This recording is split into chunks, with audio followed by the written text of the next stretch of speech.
Hello everyone. तो इस video में आज हम पढ़ने वाले हैं क्वेश्चंस को करने वाले हैं। तो इस वीडियो में आज हम पढ़ने वाले हैं क्वेश्चंस आंसर, और ये रैपिड फायर रिवीजन रहेगा। ठीक है, रैपिड फायर रिवीजन रहेगा ये आपका। ठीक है, ये लाइव लेना चाहती थी बट लाइव नहीं ले पाई क्योंकि नंबर ऑफ़ क्वेश्चन ज़्यादा हैं। तो हम आज करने वाले हैं, इसको रिकॉर्डेड ही देख लेते हैं। तो देखने से पहले ये पेड पीडीएफ है,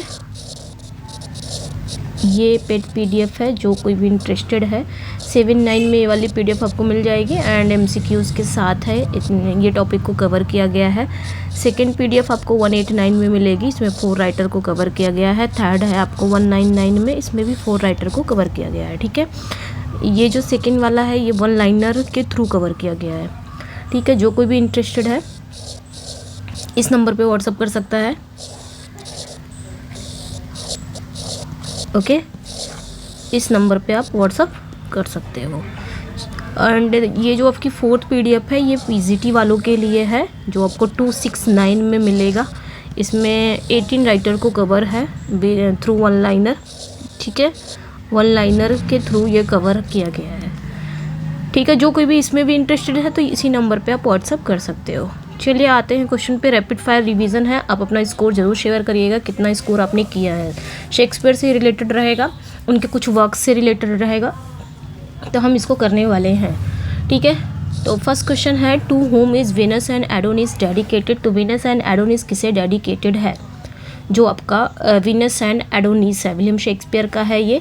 तो किसे डेडिकेटेड है? तो ये याद रखना है, हेनरी रियोस्ले। ठीक है, ऑप्शन नहीं पढ़ूंगी, बस डायरेक्ट आंसर बताऊंगी। हेनरी रियोस्ले को जो साउथहैम्पटन के तीसरे अर्ल थे, तो ये याद रखना है, हेनरी रियोस्ले को डेडिकेटेड है। ये कौन थे? ये अर्ल ऑफ थर्ड, ये याद रखना है, थर्ड अर्ल ऑफ साउथहैम्पटन। ठीक है, तो ये याद रखना है, साउथहैम्पटन। तो कभी कभी आपका हेनरी रियोस्ले नहीं पूछा जाता, कभी कभी यही आ जाता है कि किसे डेडिकेटेड है। तो थर्ड अर्ल ऑफ साउथहैम्पटन आप यहाँ पे भी बोल सकते हो, और ये ही आपके थर्ड अर्ल ऑफ साउथहैम्पटन यानी कि साउथहैम्पटन के ये तीसरे अर्ल थे। कौन? हेनरी रियोस्ले। तो दोनों नाम आ जाता है, ये याद रखना है। नेक्स्ट वन पे आएंगे। नेक्स्ट वन क्वेश्चन है आपका, in what year was Venus and Adonis written. तो किस ईयर ये लिखा गया था? ठीक है, ये किस ईयर लिखा गया था? 91, 92, 93, 94। तो 1593 के अराउंड ये लिखा गया था, 1593 के अराउंड ही लिखा गया था।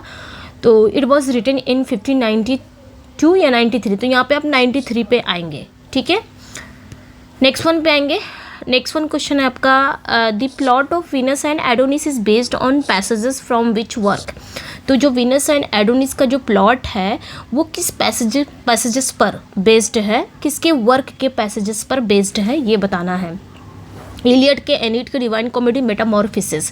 तो ये मतलब जो वीनस एंड एडोनिस की कहानी है ना, ये आपने याद रखना है वो किसके वर्क के, मतलब किसके वर्क से ली गई है। तो मेटामॉर्फोसिस से ली गई है। मेटामॉर्फोसिस ये वर्क किसका है? तो ये भी याद रखना है कि ये ओविड का है।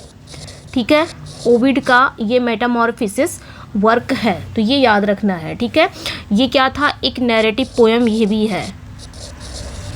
ठीक है, एक नैरेटिव पोएम ये भी है, और ये ओविड का ही वर्क है, मेटामॉर्फोसिस। ठीक है, ओविड कौन थे? एक लैटिन पोएट थे। ओके, तो ये याद रखना है। नेक्स्ट वन पे आएंगे। नेक्स्ट वन क्वेश्चन है, how many stanzas does Venus and Adonis contain. तो वीनस एंड एडोनिस में कितनी स्टैंजाज हैं, मतलब कितने स्टैंजा हैं इसमें? तो ये याद रखना, द पोएम हैज़ 199 स्टैंजा। ठीक है, इसमें कितनी स्टैंजाज हैं? 199 स्टैंजा हैं। और लाइन कितनी है, नंबर ऑफ लाइंस, तो वो भी क्वेश्चन आपको सब मिलने वाले हैं। वीनस एंड एडोनिस से सारे क्वेश्चन यहाँ पे क्लियर हो जाएंगे। एग्जाम में जो भी पूछेगा यहाँ से पूछ लेगा, अगर वीनस एंड एडोनिस से क्वेश्चन आएंगे तो। What poetic form is use in Venus and Adonis. Venus and Adonis में कौन सी पोएटिक फॉर्म यूज़ होती है, यूज़ हुई है, की गई है? Sonnets, blank verse, heroic couplets या iambic pentameter with A B C rhyme scheme. तो ये याद रखना है कि जो आपके वीनस एंड एडोनिस में कौन सी पोएटिक फॉर्म का यूज़ किया गया है? Iambic pentameter. पहले मीटर क्या यूज़ किया है? Iambic pentameter. इसकी राइमिंग स्कीम क्या है? ए बी सी सी। ये राइमिंग स्कीम जरूर से ज़रूर याद रखना है, पूछ लेगा। ठीक है, पूछा भी गया है और पूछ भी लेगा। तो ये याद रखना है कि आयम्बिक पेंटामीटर में है प्लस राइमिंग स्कीम क्या है, ए बी ए बी सी सी है, क्योंकि ये 6 लाइन स्टैंजा में है। आगे क्वेश्चन पढ़ने वाले हैं हम। नेक्स्ट वन पे आएंगे। नेक्स्ट वन क्वेश्चन है what is the total number of lines in Venus and Adonis. Venus and Adonis में कुल कितनी लाइनें हैं, तो ये याद रखना है वीनस एंड एडोनिस में 199 स्टैंजा है।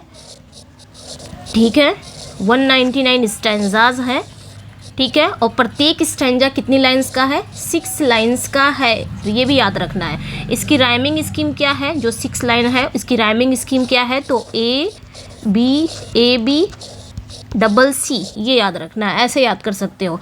और इसकी जो नंबर ऑफ लाइंस है, टोटल नंबर ऑफ लाइंस कितनी है, तो 1194 लाइंस है, ये याद रखना है। ठीक है, 1194 लाइंस हैं। ठीक है, तो यहाँ पे मैंने सभी बता दिया है, ये याद रखना है। नेक्स्ट वन पे आएंगे। नेक्स्ट वन क्वेश्चन है what genre does Venus and Adonis fall into. तो कौन सा जॉनरा है वीनस एंड एडोनिस में, मतलब किस प्रकार की ये कविता है। जॉनरा मीन्स किस प्रकार की कविता है, ट्रेजेडी है, कॉमेडी है, पेस्टोरल है, या सभी का एलिमेंट्स इसमें मिलता है। तो एक चीज़ याद रखिएगा, वीनस एंड एडोनिस में ना ट्रेजिक एलिमेंट मिलते हैं। अगर आप पढ़ेंगे तो ट्रेजिक एलिमेंट मिलेंगे, उसमें पेस्टोरल एलिमेंट भी मिलता है, क्योंकि वो जो बोर ओर का शिकार करने जाता है, हंटिंग वगैरह, वहाँ पे पेस्टोरल भी देखने को मिलता है। ठीक है, तीसरा वहाँ पे क्या हो जाएगा, कॉमिक, मतलब ये भी आपको एलिमेंट मिलते हैं, तीनों एलिमेंट मिलते हैं। तो यहाँ पे आपका सभी यहाँ पे करेक्ट हो जाएगा। ट्रेजेडी भी है, कॉमेडी भी है और पेस्टोरल भी है, ये सारे एलिमेंट्स इसमें देखने को मिलते हैं वीनस एंड एडोनिस में। तो यहाँ पे आपका D is correct. Next one पे आएंगे। नेक्स्ट वन है in which city was Venus and Adonis publish. तो किस सिटी में किस सिटी में वीनस एंड एडोनिस पब्लिश हुआ था, तो ये बताना है। London, Paris, Rome and Venice. तो हम सभी को पता है जो विलियम शेक्सपियर वो हमारे लंदन के थे, तो यहाँ पे जो राइट आंसर हो जाएगा वो आपका लंदन करेक्ट हो जाएगा। ठीक है, लंदन में ही होता। उस समय जो लंदन जो था वो इंग्लैंड का साहित्यिक और सांस्कृतिक केंद्र था, ये याद रखना है। नेक्स्ट वन पे आएंगे। नेक्स्ट वन क्वेश्चन है what event cause the London theatres to close prompting the writing of Venus and Adonis. आखिर क्या हुआ था, कौन सा वहाँ पे कौन सी घटना घटी थी लंदन में जिसके कारण थिएटर जो हो गए थे वो क्लोज हो गए थे, और फिर शेक्सपियर को क्या हुआ, वीनस एंड एडोनिस लिखना पड़ा। ठीक है, क्या चीज़ हुआ था, किस घटना के कारण शेक्सपियर ने वीनस एंड एडोनिस लिखी थी, ये बताना। फायर हुआ था कि प्लेग आया था कि वॉर आया था कि फ्लड आया था। तो ये याद रखना है कि 1593 के अराउंड लंदन में क्या हुआ था, लंदन में एक महामारी फैली थी, जैसे हमारे समय पर 2020 में ना कोरोना आया था। तो 1593 के अराउंड क्या हुआ था कि महामारी आई थी, यानी कि एक प्लेग फैला हुआ था। क्या फैला हुआ था, प्लेग, एक महामारी फैली हुई थी, जिसके कारण क्या हो गए थे, थिएटर वगैरह सब क्लोज्ड हो गए थे। और इस दौरान क्या था, शेक्सपियर ने स्टेज नाटक के बजाय कविता लिखने पर ध्यान दिया। मतलब ये होता था ना कि थिएटर वगैरह में, स्टेज वगैरह में, थिएटर में जो प्लेज वगैरह है वहाँ पे परफॉर्म की जाती थी। तो जब प्लेग आया उसके कारण सारे थिएटर बंद हो गए, तो मजबूरन शेक्सपियर को क्या करना पड़ा, अपने लिखने पर ध्यान देना पड़ा। वहाँ पे वो लिखने लगे, तब बुक फॉर्म में आने लगी चीज़ें। जैसे कि 2020 में क्या आया था, कोरोना के कारण बहुत सारी चीज़ें बंद हो गई थी, थिएटर वगैरह सब, स्कूल वगैरह सब बंद हो गए थे। तो ऐसे में क्या करें, वहाँ पे मूवीज़ वगैरह क्या करें, मूवीज़ नहीं थिएटर में चल पा रही है, तो हम क्या करें, बुक फॉर्म में ही लिखने लग जाएं। तो वैसा शेक्सपियर ने किया था। ठीक है, तो 1593 में ये प्लेग आया था, और 1593 में इन्होंने वीनस एंड एडोनिस लिखना भी स्टार्ट किया था। तो ये याद रखना है, 1593 में ये भी इनका प्ले आया था, नैरेटिव पोयम है ये आई थी। नेक्स्ट क्वेश्चन पे आएंगे, who is the goddess of love in Venus and Adonis. Venus and Adonis का जो गॉडेस ऑफ लव है वो कौन है, यानी कि प्रेम की देवी कौन है। डायना है, जूनो है, वीनस है या एथना है। तो ये याद रखना है, इस पोयम में जो प्रेम की देवी है, जो गॉडेस ऑफ लव है, वो वीनस है। ठीक है, वो कौन है, वीनस है, वो रोम की देवी है। तो ये गॉडेस ऑफ रोम, ये भी याद रखना है। ये कौन है, गॉडेस ऑफ रोम की देवी है। ठीक है, जो ग्रीक मिथकों में एफ्रोडाइट के रूप में जाने जाती है। ग्रीक में इसी वीनस को हम एफ्रोडाइट के रूप में जानते हैं। तो ये भी याद रखना है, एफ्रोडाइट जो ग्रीक वाले हैं। ठीक है, नेक्स्ट वन पे आएंगे। अगला जो क्वेश्चन है आपका, नेक्स्ट वन है who is Adonis in the poem. तो पोयम में एडोनिस कौन है, पोयम में जो एडोनिस है वो कौन है। ये सिर्फ एक रिवीजन क्लास है, आप इसको रिवीजन के तौर पे ही लेंगे क्योंकि सब कुछ इसमें मिलने वाला है, मतलब विलियम शेक्सपियर के पोयम से रिलेटेड सारे क्वेश्चन रहेंगे आपको। Who is Adonis in the poem, तो एडोनिस कौन है, पोयम में एडोनिस कौन है ये बताना है। तो राइट आंसर यहाँ पे क्या हो जाएगा आपका, एक young man, handsome young man है, ठीक है, एक हैंडसम यंग मैन है जो हंटिंग का प्रेमी है, जिसको हंटिंग करना अच्छा लगता है, ठीक है। वो वीनस के प्रेम को क्या करता है, रिजेक्ट कर देता है, और लास्ट में क्या होता है कि एक जंगली जो बोर होता है उसके हमले से मारा जाता है। What does the poem explore in its discourse, इसका बताना है कि जो कविता है, जो पोयम है, वो मुख्य रूप से किन विषयों की पड़ताल करती है, एक्सप्लोर करती है। War and peace, nature and love, politics and power, wealth and poverty. तो ये सब तो कहीं दिखता नहीं है आपका, politics, power, nature and love, ये सारी चीज़ें इसमें दिखती है ना। मतलब शेक्सपियर ने ये जो शेक्सपियर हैं, ये जो पोयम है, ये इसमें पोयम में आपको लव मिल जाएगा, पोयम में आपको सौंदर्य, एस्थेटिक मिल जाएगा, वासना वगैरह, डेथ, नेचर जैसे विषयों की गहराई से पड़ताल की गई है, ठीक है। तो यहाँ पे आपका बी करेक्ट हो जाएगा। प्रेम में क्या होता है, प्रेम, जुनून इस पोयम में दिखाया गया है, जुनून भी है, भाग्य की, ये सारी चीज़ें हैं। What inspired Shakespeare to write Venus and Adonis, तो शेक्सपियर ने मतलब कहाँ से वो इंस्पायर हुए थे कि वीनस एंड एडोनिस उन्होंने लिखा, मतलब शेक्सपियर को वीनस एंड एडोनिस लिखने की इंस्पिरेशन कहाँ से मिली। हिस्टोरिकल इवेंट से, पर्सनल एक्सपीरियंस की, स्टोरीज फ्रॉम ओविड, मेटामॉर्फोसिस की, मिथ फ्रॉम ग्रीक माइथोलॉजी, ठीक है। तो यहाँ पे जो करेक्ट आंसर हो जाएगा वो आपका करेक्ट हो जाएगा, जो stories from Ovid, Metamorphosis. Ovid की एक स्टोरी है, एक वर्क है ओविड का जिसका नाम है मेटामॉर्फोसिस, तो यहाँ से ही इनको मिला था, ठीक है। शेक्सपियर को इसकी प्रेरणा ओविड की मेटामॉर्फोसिस से मिली थी। ये जो वर्क था ये रोमन लिटरेचर में ट्रांसफॉर्मेशन की कहानियों के लिए बहुत फेमस था, ये ओविड की मेटामॉर्फोसिस। नेक्स्ट वन पे आएंगे, in which poetic meter is Venus and Adonis written, तो किस पोएटिक मीटर में वीनस एंड एडोनिस लिखा है ये बताना भी। जस्ट मैंने बताया है कि Venus and Adonis iambic pentameter में लिखा गया है विथ 6 लाइन्स, प्रत्येक स्टैंजा इसका 6 लाइन है। कितना स्टैंजा है तो एक बार और रिविजन कर लेते हैं, 199 स्टैंजा है इसमें मिलेगा, ठीक है, 199 स्टैंजा है, और प्रत्येक स्टैंजा, एवरी स्टैंजा है कितनी लाइन्स है, 6 लाइन्स हैं। प्रत्येक स्टैंजा में कितनी लाइन है, 6 लाइन है। इसकी राइमिंग स्कीम क्या हो जाएगी, इसकी राइमिंग स्कीम आपकी ए बी डबल सी हो जाएगा, ये याद रखना है। नंबर ऑफ लाइंस कितनी है तो 1194 लाइंस हैं इसमें, 1194 इसमें टोटल लाइंस हैं, तो ये याद रखना है, ठीक है। और इसमें क्या इंपॉर्टेंट हो सकता है और कौन सी मीटर में यूज़ हुआ है, तो आयम्बिक पेंटामीटर इसमें यूज़ हुआ है, ये याद रख सकते हैं। आयम्बिक पेंटामीटर मतलब जिसकी हर लाइन में 10 सिलेबल होती हैं, ठीक है। नेक्स्ट वन पे आएंगे, नेक्स्ट वन क्वेश्चन है आपका, what year was Venus and Adonis publish, तो किस ईयर में ये पब्लिश होता है। अभी तक हमने जाना था किस ईयर में लिखा गया था, तो 1592-93 के करीब था। अब ये पब्लिश कब हुआ था, तो ये भी याद रखना है कि 1593 में ही पब्लिश हुआ था, ठीक है। और ये ऐसा कहा जाता है कि ये शेक्सपियर की पहली पब्लिश्ड वर्क है। नेक्स्ट वन पे आएंगे, how did Shakespeare describe the poem in the dedication to Henry Wriothesley. Next जो क्वेश्चन है यहाँ पे क्या कहा जाए, शेक्सपियर ने इस पोएम को हेनरी रियोस्ले को डेडिकेट करते समय इसे क्या कहा था, मतलब उन्होंने इस पोएम को डेडिकेट किसे किया है, हेनरी रियोस्ले। हेनरी रियोस्ले कौन है, 3rd अर्ल ऑफ सदम्पटन, यानी साउथहैम्पटन के 3रे अर्ल हैं हेनरी रियोस्ले, ठीक है। इन्हें ही डेडिकेशन के समय इन्होंने इस पोएम को कैसे डिस्क्राइब किया था, क्या कहा था, समर्पित करते समय इसे क्या कहा था। The first year of my invention, a tribute to love and ode to beauty, तो यहाँ पे आपका ए करेक्ट हो जाएगा। The first year of my invention इसे कहा था, कहीं कहीं आपको द फर्स्ट लीफ भी आ जाता है, तो ये भी याद रखना है। The first leaf, I think ऐसा भी कहा जाता है, the first leaf of my invention, कहीं कहीं आपको मिल जाएगा। नेक्स्ट वन पे आएंगे, अगला जो क्वेश्चन है, what literary device is prevalent in Venus and Adonis. यहाँ पे पूछा क्या जा रहा है कि अरे पोयम में मुख्य रूप से कौन कौन से लिटरेरी डिवाइस यूज़ हुए हैं, ठीक है। लिटरेरी डिवाइस कौन कौन से यूज़ हुए हैं पोयम में, मतलब जो साहित्यिक अलंकार है जिसे बोल सकते हो, तो एलिट्रेशन है, पर्सोनिफिकेशन है, हाइपरबली है, ऑल ऑफ द अबव है, तो यहाँ पे देखिए जो राइट आंसर हो जाएगा वो आपका करेक्ट हो जाएगा, क्योंकि एलिट्रेशन की बात भी इसमें की है, मतलब एलिट्रेशन डिवाइस यूज़ हुआ है। ठीक है, मतलब जो एलिट्रेशन मतलब जो साउंड की रिपीटिशन होती है। ठीक है, पर्सोनिफिकेशन भी इसमें यूज़ हुआ है, यानी कि कोई नॉन लिविंग चीज़ को एक लिविंग रूप देना। हाइपरबली भी यूज़ हुआ है, किसी बात को बढ़ा चढ़ाकर कहना। तो यहाँ पे डी करेक्ट हो जाएगा, all of the above correct हो जाएगा।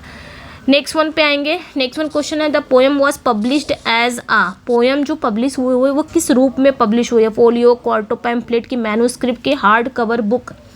तो ये याद रखना है जो पोएम है, ये अपने याद रखना है कि जो पोएम है, तो ये याद रखना है कि जो पोएम वीनस एंड एडोनिस है, शेक्सपियर के जब कोई वर्क प्ले, मतलब कोई प्ले उनका पब्लिश नहीं हुआ था, शेक्सपियर के प्लेस के पब्लिश होने से पहले वीनस एंड एडोनिस जो इनका पोएम था वो पहले क्वार्टो पैम्फलेट में आया था। ये याद रखना है, क्वार्टो पैम्फलेट में ये आया था originally as a quarto pamphlet, और बाद में ये अपीयर हुआ था लेटर, एंड ये अपीयर हुआ था प्रिंट में। तो ये भी याद रखना है। ठीक है, अपीयर्ड इन प्रिंट।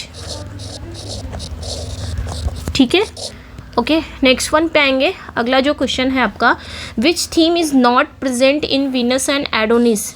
तो यहाँ पे पूछा जा रहा है वीनस एंड एडोनिस की कौन सा थीम यहाँ पे प्रेजेंट नहीं है, कौन सा विषय शामिल नहीं है इसमें। अनरिक्वेटेड लव है, हीरोइक क्वेस्ट है, नेचर है, सेक्सुअल एक्साइटमेंट है। तो कौन सा नहीं है ये बताना है। ठीक है, तो यहाँ पे जो राइट आंसर हो जाएगा, देखिए जो वीनस एंड एडोनिस में थीम आपको अनरिक्वेटेड लव भी मिल जाएगा, और नेचर तो है ये है, और सेक्सुअल एक्साइटमेंट भी है। ठीक है, लेकिन यहाँ पे हीरोइक जो क्वेस्ट है यानी कि वीरतापूर्ण यात्रा, इसका अभाव है इस पोएम में, इसका विषय नहीं है इस पोएम में, ये कहीं देखने को नहीं मिलता। ठीक है, हीरोइक क्वेस्ट ये पूरी तरह से प्रेम पर है, लव पर है, एस्थेटिक पर है, डेथ पर केंद्रित है। चलिए नेक्स्ट वन पे आएंगे। अगला जो क्वेश्चन है, नेक्स्ट वन क्वेश्चन है what is the rhyming scheme of the stanzas in Venus and Adonis. Just अभी मैंने बताया कि वीनस एंड एडोनिस का जो स्टैंजा उसकी राइमिंग स्कीम क्या है। तो हम सभी को पता है ए बी और डबल सी, इस तरह आप याद रख सकते हैं। 6 लाइन इसमें ये पूछने की ज़्यादा उम्मीद है, क्योंकि यहाँ से क्वेश्चन आते रहते हैं, हमेशा हर साल आते रहते हैं। ठीक है, तो यहाँ पे आपका राइट आंसर, यहाँ पे आपका सी करेक्ट हो जाएगा। ऐसे याद कर सकते हो ए बी, आपको ये याद है ना, वो क्या बोलते हैं ए बी वाला, तो ए बी डबल सी करके याद रख सकते हो। नेक्स्ट वन पे आएंगे। Who was the Latin poet behind Metamorphosis, the source of inspiration for Venus and Adonis। तो यहाँ पे क्या पूछा जा रहा है, मेटामॉर्फिसिस के पीछे वो लैटिन पोएट कौन है जिसका सोर्स है वीनस एंड एडोनिस। ठीक है, वीनस एंड एडोनिस के ये इंस्पिरेशन का सोर्स है कौन, मेटामॉर्फिसिस। शेक्सपियर को यहाँ से इंस्पिरेशन मिली थी, तब उन्होंने जाके वीनस एंड एडोनिस लिखा था। तो ये मेटामॉर्फिसिस वो लैटिन पोएट का है, तो वो लैटिन पोएट ओविड हैं। ठीक है, तो ये याद रखना है। नेक्स्ट वन पे आएंगे। अगला जो क्वेश्चन है आपका, Shakespeare's depiction of sexual excitement in the poem is described as. यहाँ पे क्या पूछा जा रहा है कि शेक्सपियर, यहाँ पे क्या पूछा जा रहा है कि जो आपका वीनस एंड एडोनिस में प्रेम की भावना कैसे व्यक्त की गई है, मतलब वीनस एंड एडोनिस में जो सेक्सुअल एक्साइटमेंट है इसको कैसे व्यक्त किया गया है, सब्टल, ग्राफिक, इम्प्लिसिट या एम्बिगुअस। तो ये याद रखना है कि इसमें जो प्रेम की भावना है, जो सेक्सुअल एक्साइटमेंट है, वो कैसे किया गया है, ग्राफिक के थ्रू। ठीक है, एक ग्राफिक के थ्रू, मतलब शेक्सपियर का जो इसमें जो शेक्सपियर का जो डिपिक्शन है सेक्सुअल एक्साइटमेंट है वो ग्राफिक के थ्रू दिखाया गया है, व्यक्त किया गया है। मतलब इसमें प्रेम और जो वासना है उसको सजीव, बहुत ही उत्तेजक, बहुत ही क्लियरली रूप से व्यक्त किया है। इसमें साफ साफ दिखाया है सेक्सुअल चीज़ें। ठीक है, तो ये चीज़ें याद रखनी है। नेक्स्ट वन पे आएंगे। नेक्स्ट वन क्वेश्चन है which poetic device is use in describing nature in Venus and Adonis. तो कौन सा वो पोइटिक डिवाइस है जो नेचर को डिस्क्राइब करने के लिए यूज़ किया गया है वीनस एंड एडोनिस में, सिम्बली, मेटाफर, इमेजरी या ऑल ऑफ द एबव। तो देखिए यहाँ पे नेचर को डिस्क्राइब करने के लिए उन्होंने सिम्बली का भी यूज़ किया है, और उन्होंने मेटाफर का भी, उन्होंने इमेजरी का भी, मतलब इमेजरी के माध्यम से बहुत ही सुंदर ढंग से रिप्रेजेंट किया है। तो यहाँ पे हमारा जो करेक्ट आंसर हो जाएगा वो आपका डी करेक्ट हो जाएगा। नेक्स्ट वन पे आएंगे। अगला जो क्वेश्चन है, एक भी क्वेश्चन छूटने वाला नहीं है वीनस एंड एडोनिस से, फिर आपको देखने की ज़रूरत नहीं, अगर आपने वीनस एंड एडोनिस तैयार कर लिया है तो फिर ये क्वेश्चन काफ़ी है आपके लिए। ठीक है, यहाँ से क्वेश्चन आ जाएगा जो भी अगर वहाँ से आना रहेगा तो। In what form is Venus and Adonis primarily written, तो किस फॉर्म में ये लिखी गई है वीनस एंड एडोनिस, किस फॉर्म में लिखी गई है, डायलॉग फॉर्म में, नैरेटिव, सोनेट या एपिक। तो जस्ट जैसे भी हम सभी जानते हैं कि वीनस एंड एडोनिस शेक्सपियर की ये एक नैरेटिव पोयम है। ठीक है, नरेशन है। नैरेटिव पोएम मतलब एक कथात्मक कविता है जिसमें एक स्टोरी होती है। नरेटर क्या करता है, स्टोरी बताता है। आप खुद ही देख सकते हैं वीनस एंड एडोनिस में एक स्टोरी चल रही है, लेकिन वो पोएम के थ्रू है, वो कविता के थ्रू है स्टोरी, लेकिन है स्टोरी। तो कविता में अगर स्टोरी घुसा दिया जाए, स्टोरी ही बताया जा रहा हो, तो वो नैरेटिव हो जाता है, उसमें नरेशन का काम होता है। ठीक है, तो ये याद रखना है।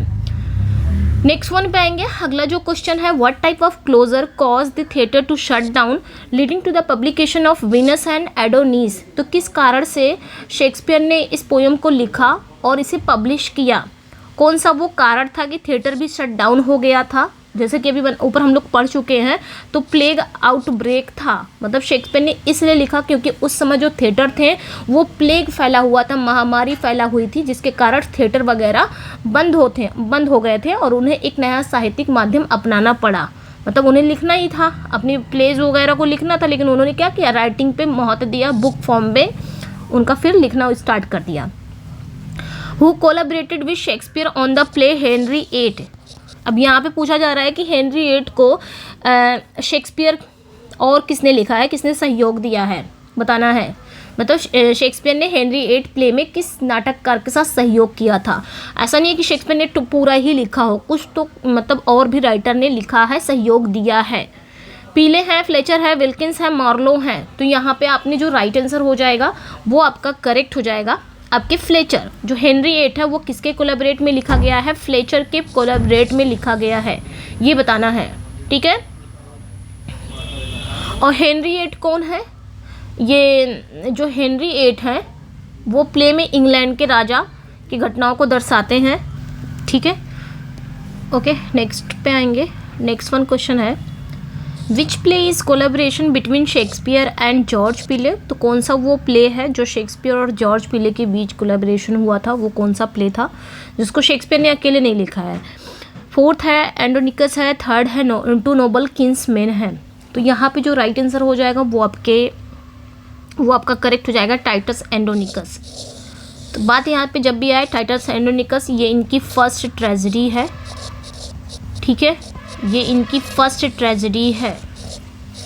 अच्छा, फर्स्ट रोमांटिक ट्रेजेडी अगर पूछी जाए तो जब भी आपने पढ़ना हो ना फर्स्ट ट्रेजेडी, तो फर्स्ट रोमांटिक ट्रेजेडी भी तुरंत याद कर लेना है। फर्स्ट रोमांटिक ट्रेजेडी वो आपकी रोमियो एंड जूलियट है।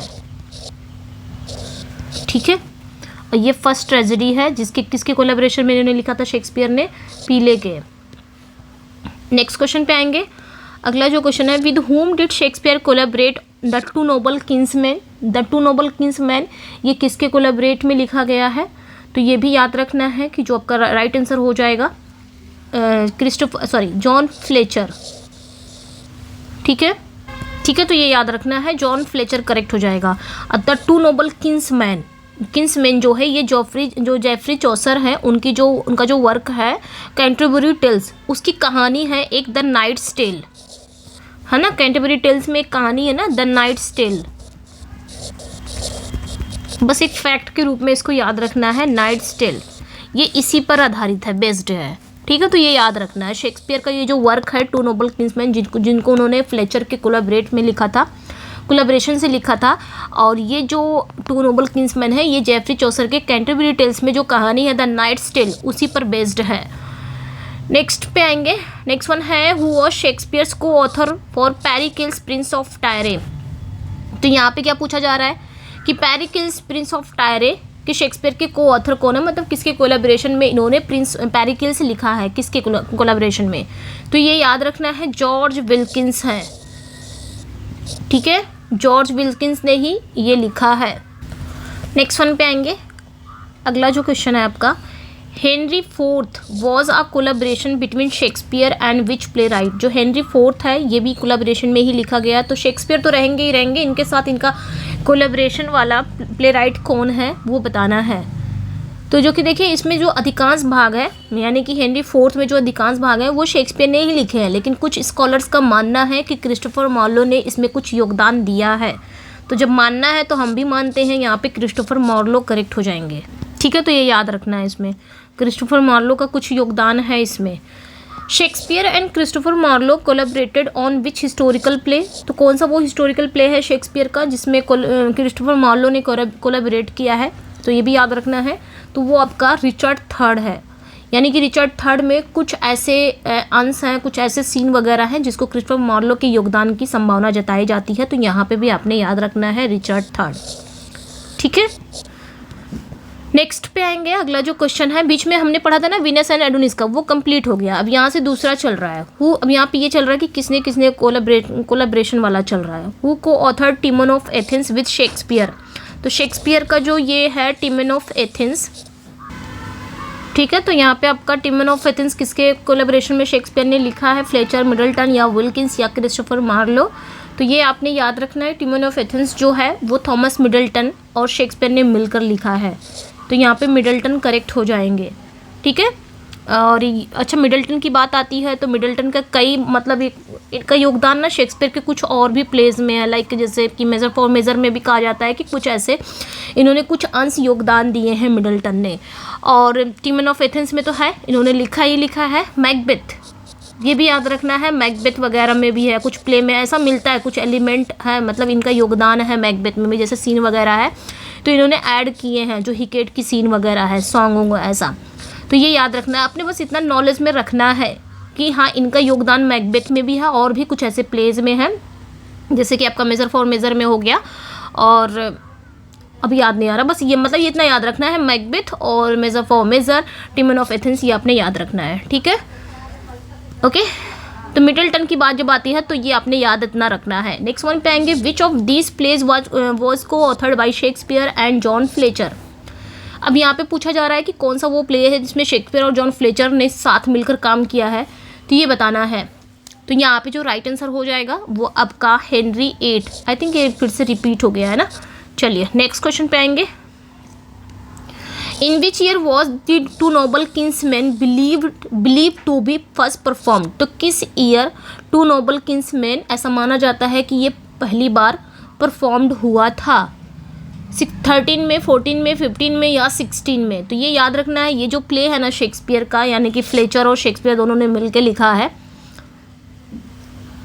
ठीक है, जो शेक्सपियर और फ्लेचर ने मिलकर लिखा है, तो ये कब आया था, तो 1613 में आया था, 1613 में पहली बार ये इसको स्टेज किया गया था। ठीक है, नेक्स्ट पे आएंगे। अगला जो क्वेश्चन है, who was the Latin poet behind Metamorphosis the sources, I think ये फिर से रिपीट हो गया है, तो रिपीट हो जाता है। नेक्स्ट वन पे आएंगे, what is the main theme of Pericles Prince of टायरे।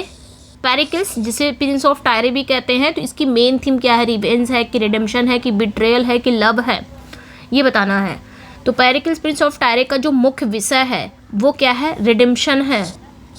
ठीक है, रिडेम्पशन जिसको आप बोल सकते हो पुनः उद्धार, ऐसे जिसमें एक राजा अपनी बेटी को खोने के बाद बहुत ही मुश्किलों से गुजरता है और एट द एंड क्या होता है, अपने परिवार से वो दोबारा मिल लेता है। ठीक है, नेक्स्ट वन पे आएंगे। अगला जो क्वेश्चन है, which play depict the story of a noble man's descent into madness and his ultimate ruin. तो यहाँ पे बताना है कि कौन सा वो प्ले है जो एक नोबल मैन की पागलपन और विनाश की कहानी को दर्शाता है। ठीक है, एक नोबल मैन है, उसके पागलपन को, उसके मैडनेस को और अल्टीमेट रूइन, उसके विनाश की कहानी दिखाता है, वो कौन सा प्ले है, तो ये दिखाना है। हेनरी फोर्थ है, टिमन ऑफ एथेंस है, एंड्रोनिकस है, पेरिकल्स है। तो ये याद रखना है आपने कि टिमन ऑफ एथेंस यही है जो एक अमीर व्यक्ति की कहानी है जो अपने दोस्त द्वारा ठुकराए जाने के बाद भी बहुत ही घृणास्पद अलग अलग जीवन जीने लगता है। ठीक है, नेक्स्ट पे आएंगे। अगला जो क्वेश्चन है, Henry Fourth which character is known for his comedic and roguish behaviour.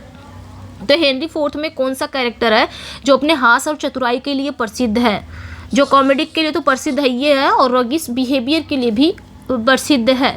तो हेनरी फोर्थ में आपके फाल्स्टाफ के अलावा कौन होगा ऐसा, है ना, फाल्स्टाफ ये मशहूर कैरेक्टर है जो अपनी चालाकियों और मजाकिया व्यक्ति है, जाना जाता है चालाकियों की वजह से। Titus Andronicus is primarily known for its, तो जो टाइटस एंडोनिकस है ये किसके लिए प्रसिद्ध है? हिस्टोरिकल एक्यूरेसी है कि रोमांटिक एलिमेंट है, वायलेंट एंड ब्लडी सीन है कि फिलोसफिकल डिस्कोर्सेस है, ये बताना है। तो जो टाइटस एंडोनिकस है ये बहुत ही वायलेंट एंड ब्लडी सीन्स के लिए जाना जाता है, ठीक है, ब्लडी सीन्स एंड वायलेंट के लिए ये ट्रेजेडी जानी जाती है, तो ये याद रखना है। नेक्स्ट वन पे आएंगे, अगला जो क्वेश्चन है आपका, what is a significance characteristic of the to Nobel kinsmen. तो इसकी कैरेक्टरिस्टिक क्या है? टू नोबल किंग्समैन की एक महत्वपूर्ण विशेषता क्या है? ये एक कॉमेडी है, ट्रेजेडी है कि एक स्टोरी है फ्रॉम चौसर के कैंटरबरी टेल से, the knight's tale. Canterbury tale में मतलब कैंटरबरी टेल्स में एक टेल आती है, द नाइट्स टेल। देखिए आ गया क्वेश्चन जो मैंने अभी ऊपर बताया था, द नाइट्स टेल। इसमें कई कहानियाँ हैं ना कैंटरबरी टेल्स में, तो जो नाइट्स टेल है इसी पर बेस्ड है ये टू नोबल किंग्समैन। तो it is based on a story from Chaucer Canterbury tales, ठीक है, ये याद रखना है। नेक्स्ट पे आएंगे, अगला जो क्वेश्चन है, which play feature the famous line now is the winter of our discontent. ठीक है, यहाँ पे पूछा जा रहा है ये किस प्ले की लाइन है? Now is the winter of our discontent किस प्ले की लाइन है? तो यहाँ पे जो राइट आंसर हो जाएगा वो आपका रिचर्ड थर्ड। ये रिचर्ड थर्ड की लाइन है, ठीक है, जिसमें मुख्य कैरेक्टर रिचर्ड ही ये बात बोलता है। नेक्स्ट वन पे आएंगे, नेक्स्ट वन क्वेश्चन है, who is the tragic hero in Titus Andronicus. Titus Andronicus में जो ट्रेजिक हीरो है वो कौन है? ठीक है, मार्कस है कि लूसियस है, एरोन द मूर है कि टाइसर। ये तो टमोरा का वो रहता है ना, बिलबेड, द मूर, ये मूर रहता है, ठीक है, टमोरा का जो बिलबेड होता है। तो इसका जो ट्रेजिक हीरो हो वो टाइटस एंडोनिकस है, ये लीड कैरेक्टर है, तो ये याद रखना है। ओके, टाइटस जो रोम का एक सेनापति भी होता है, टाइटस एंडोनिकस। नेक्स्ट वन पे आएंगे, नेक्स्ट वन क्वेश्चन है आपका, which of this plays is known for its exploration of financial ruin and misanthropy. कौन सा प्ले है जो बहुत ही वित्तीय संकट और मानव समाज के प्रति घृणा की कहानी प्रस्तुत करता है? बहुत ही फिनेंशियल रूइन दिखाता है उसमें और मानव समाज मिसएंथ्रोपी के प्रति एक घृणा कहानी प्रस्तुत करता है, तो वो आपका टिमन ऑफ एथेंस हो जाएगा। इसमें एक अमीर व्यक्ति की कहानी है जो अपनी ही दौलत लुटाने के बाद गरीबी में जीता है और समाज से नफरत करने लग जाता है, ठीक है। नेक्स्ट वन पे आएंगे, Henry eight includes a famous scene for its depiction of. तो हेनरी एट प्ले में कौन सा वो फेमस सीन दिखाया गया है? रॉयल कोरोनेशन है कि कोर्ट रूम ट्रायल है, लेविस फीस्ट है कि रॉयल बर्थ है हेनरी एट में, ये इंपॉर्टेंट है, ठीक है। तो ये याद रखना है, इस प्ले में जो राजा एट हैं मतलब हेनरी एट हैं और रानी एनी बोलेन, ठीक है। तो ये जो किंग्स मतलब किंग है राजा हेनरी एट और उनकी जो बेगम है यानी कि उनकी जो वाइफ है एनी बोलेन, एनी बोलेन के बच्चे एलिजाबेथ फर्स्ट के जन्म को दर्शाया गया है और रॉयल बर्थ यहाँ पे आपका करेक्ट हो जाएगा, 44 का आपका डी करेक्ट हो जाएगा। ओके, क्वेश्चन कैसा लग रहा है ज़रूर बताइएगा आप लोग, ठीक है। नेक्स्ट वन पे आएंगे, अगला जो क्वेश्चन है आपका, what recurring motive appears in Pericles Prince of Tyre. यानी कि यहाँ पे पूछा जा रहा है कि पेरिकल्स प्रिंस ऑफ टायरे में कौन सा वो मोटिव है जो बार बार आता है? मैडनेस का कि सिप्रैक एंड वेज का कि पॉइजन एंड ट्रिचरी का, ड्रीम्स एंड प्रोफेसीज का। तो ये आपने याद रखना है कि इस प्ले में ना जो समुद्री तूफान है, जहाज़ दुर्घटनाएं हैं, जो यात्राएं हैं, ये बार बार आती हैं, तो सिप्रैक वगैरह हो जाएगा, यहाँ पे आपका बी करेक्ट हो जाएगा। नेक्स्ट क्वेश्चन पे आएंगे हम, to whom is the Rape of Lucrece is dedicated. अब यहाँ पे देखिए क्वेश्चन आ गया है रेप ऑफ लुक्रीज से, ठीक है। तो रेप ऑफ लुक्रीज जो है ये किसे डेडिकेटेड है? तो अगेन यहाँ पे हम किस पे चले जाएंगे? अगेन हम यहाँ पे हेनरी रियोस्ले की ही चले जाएंगे। ये हेनरी रियोस्ले कौन है? ये साउथहैम्पटन के तीसरे अर्ल हैं, जिसे हम थर्ड अर्ल ऑफ साउथहैम्पटन भी कहते हैं। तो ये दोनों पोएम इनकी डेडिकेटेड है किसे? हेनरी रियोस्ले को। कहीं कहीं आपको मिल जाएगा थर्ड अर्ल ऑफ साउथहैम्पटन। तो ये आपका 1594 था, वो वाली पोएम 1593 थी, ये 1594 था। आगे क्वेश्चन आएंगे इससे। नेक्स्ट वन पे आएंगे, पूरा निचोड़ है, ठीक है। Venus and Adonis, Rape of Lucrece, कुछ पोएम मैंने कवर किए हैं जिसका पूरा निचोड़ है। Which two sources inspired the plot of Rape of Lucrece. तो रेप ऑफ लुक्रीज की कहानी जो है वो कौन दो ऐतिहासिक सोर्सों से प्रेरित है? ठीक है, मतलब कौन से दो ऐसे टू सोर्सेस हैं जो रेप ऑफ लुक्रीज उससे प्रेरित है? तो यहाँ पे जो राइट आंसर हो जाएगा वो आपका करेक्ट हो जाएगा। ओविड की पहले फेस्टी से है, दूसरा लिव की हिस्ट्री ऑफ रोम से है, दोनों है इसके सोर्सेस, तो ये दोनों याद रखना है। इस कविता की जो कहानी है वो रोम के इतिहासकार हैं, हिस्टोरियन है रोम के लिवी, इनकी जो हिस्ट्री ऑफ रोम है, और ओविड की जो फास्टी है, ओविड की फास्टी से लिया गया है। लिवी ने इस इवेंट को, इस घटना को ऐतिहासिक दृष्टिकोण से रिप्रेजेंट किया है, जबकि ओविड ने इसे एक पोएटिक फॉर्म में यूज़ किया है। तो ये याद रखना है, दोनों ही इसके सोर्स हैं। How does the poem Rape of Lucrece begin?